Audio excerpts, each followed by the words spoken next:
Help me reach 2,000 subscribers. If you enjoy the content, please hit like. Your support helps the channel grow stronger.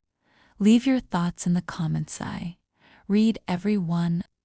I formerly believed spoken language didn't wound as deeply as deeds, that they were just vibrations traversing the atmosphere, vanished once stillness resumed. But that night demonstrated my fallacy. Spoken language can annihilate everything you've constructed in a single exhalation. My appellation is Lumi. I've been united in matrimony too. Valen for 8 cosmic cycles. He's the variety of gentleman who seldom discusses his own existence. Silent, unwavering, the foundation archetype. He's not ostentatious, not boisterous, but dependable in the manner that instills a sense of refuge without cognizance of it. Perhaps that was part of the predicament. I grew excessively relaxed, too accustomed to the safeguard he provided me. It was a Sabbath evening repast with our acquaintances. 4 pairs congregated around a surface, replete with giggles, fermented grape juice, and far too many narrations from the chronological past. The discourse shifted toward partnerships. The standard who dominates the situation, variety of witticisms. I recall sipping my beverage, grinning, sensing that surge of focus as everyone observed me. Lumi, you're the fortunate one, my associate Alara stated. Valen's a paragon. I don't think I've ever witnessed him enraged. The phrase that would reconfigure everything. I tittered and responded. Because he's more akin to my secondary progeny than my consort. Surface erupted in laughter. It felt pleasant. That swiftness of affirmation, of being the humorous individual. Even Ilara tittered. Everyone considered it innocuous. Everyone except Valen. He did not laugh, did not utter a syllable. Just remained seated gazing fixedly at his dinnerware with that immobility that appeared tranquil to others. But I was well aware. It was the variety of stillness that precedes a fracture. I noticed, but I brushed it aside. I believed he'd recover from it. It was merely a witticism, correct? The remainder of the evening proceeded, but Valen remained silent. When people mocked him, he smiled faintly, courteous, detached. Subsequently, while everyone was discussing holiday agendas, he abruptly looked up and pronounced, "You are accurate. Lumi, occasionally it truly feels like I'm merely another one of your offspring, especially when I'm the sole person in this marital union who recalls how to function, competent adult." The laughter ceased. You could perceive the fermented grape juice vessels, lightly striking as individuals froze. My core plummeted. He was not loud, but his tone was sharp as a blade. For a split second, I desired to dismiss it with a giggle again. Feign it was playful teasing. But the way he observed me made my vocal passage arid. That was the instant I apprehended the gentleman I assumed would never defend himself finally had. The automobile journey home that night was silent.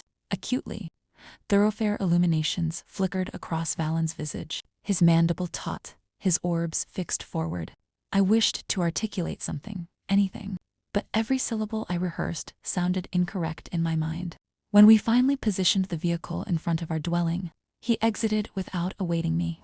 I pursued him inside, core thumping. Valen, I commenced softly. You know, I did not intend it like that. It was merely a witticism. He did not pivot.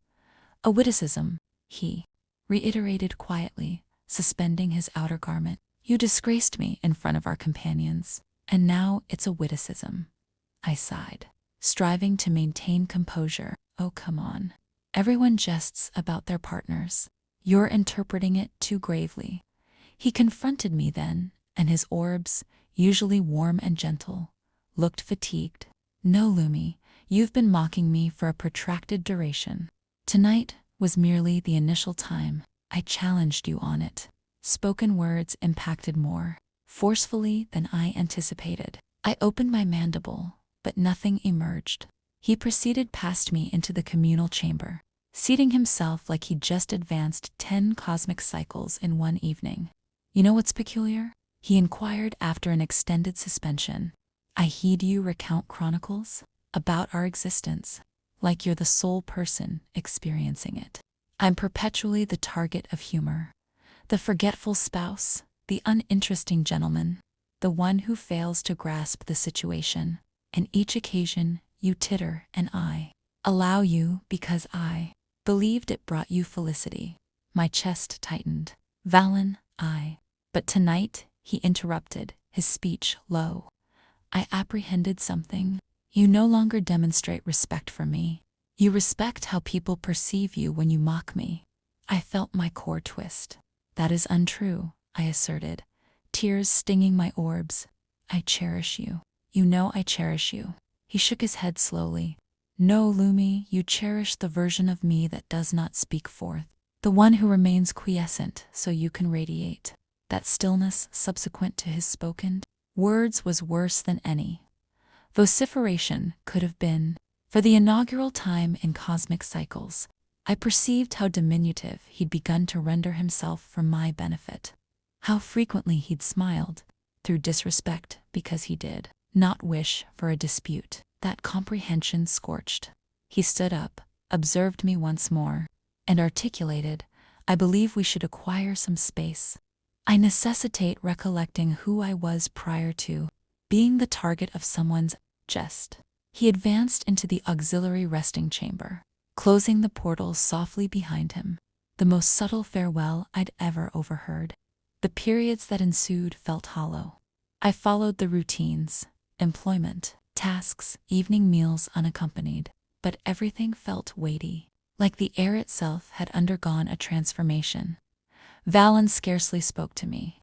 We shared the identical covering structure, but existed like apparitions in distinct realms.